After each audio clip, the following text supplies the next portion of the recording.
on a beautiful Thursday afternoon. Okay, well, thank you for being here. Now, today's votes cap a week of something the American people haven't seen enough of in the past 2 years.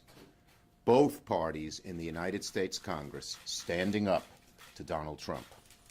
In 2 days, Congress has delivered three major rebukes to the president and stood up for transparency, accountability, and the constitutional powers of our branch of government.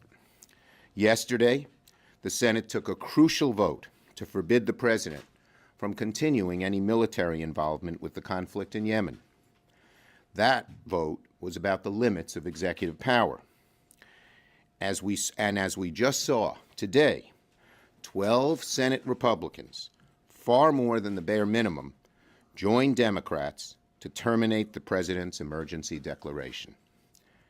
That vote was also about the limits of executive power, and I thank my friend Joaquin Castro, who was in the Senate gallery, for shepherding that resolution through the House. And while earlier today, the House, amazingly, passed a resolution demanding the Department of Justice release to Congress and the public the full findings of the special counsel's investigation into Russia's interference in the 2016 elections. Unfortunately, it was blocked in the Senate by a single Republican. But mark my words, that resolution will be back, and we will try to pass it again. Now, it shouldn't be so unusual for members of the president's own party to stand with us and hold him to account when he does wrong, especially a president who so overreaches. But I'm thankful that Republican senators did the right thing. I applaud them for it. Let's hope that these votes this week are green shoots.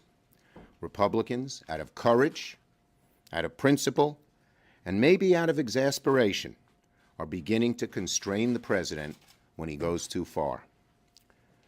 That Republicans are learning that total embrace of President Trump is counterproductive and unsustainable. My hope is that this past week isn't an aberration, but a turning point.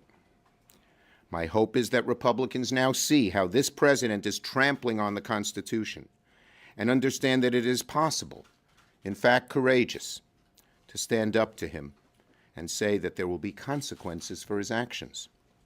The president seems to regard the government, not just the Justice Department, as a tool to serve his personal and political interests. We've had a lot of presidents with plenty of foibles, but none of them seems to equate their own ego with the entire functioning of the government of the United States, except this one.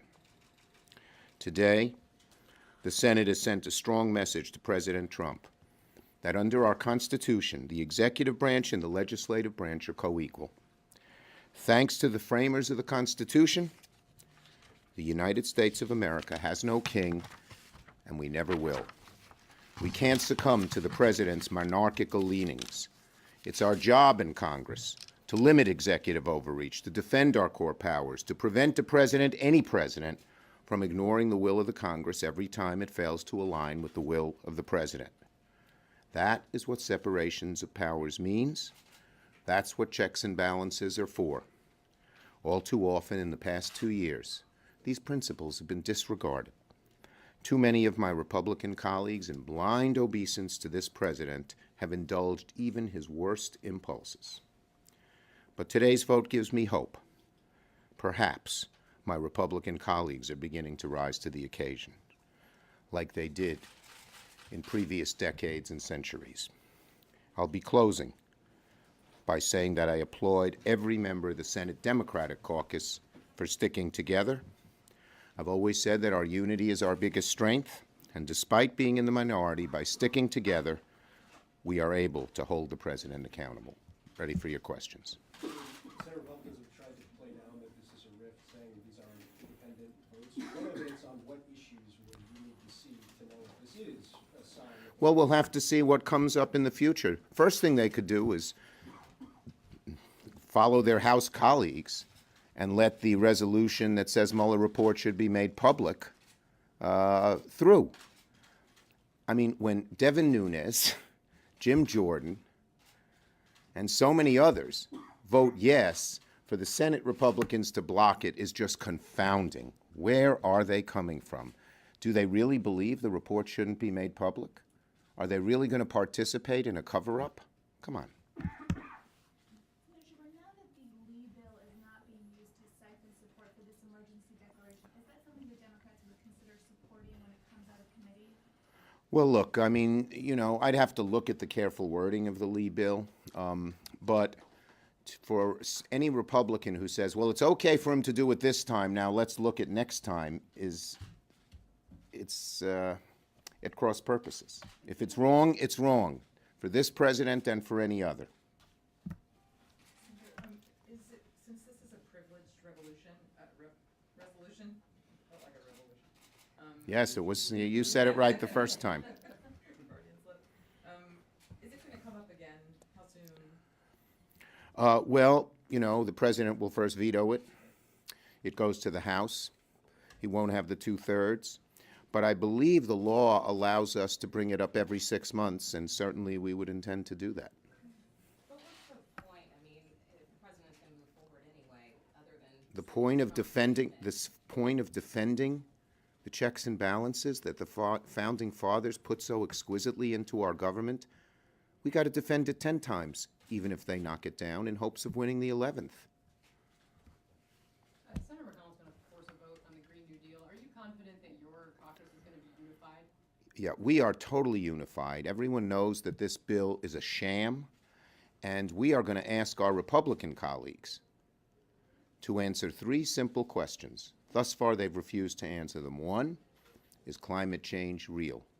2, is it caused by human activity? And 3, should Congress do something about it? The fact that they're afraid to answer those 3 simple questions with no prescription as to what to do puts them on defense. And that's where we have them, and that's where we're going to keep them.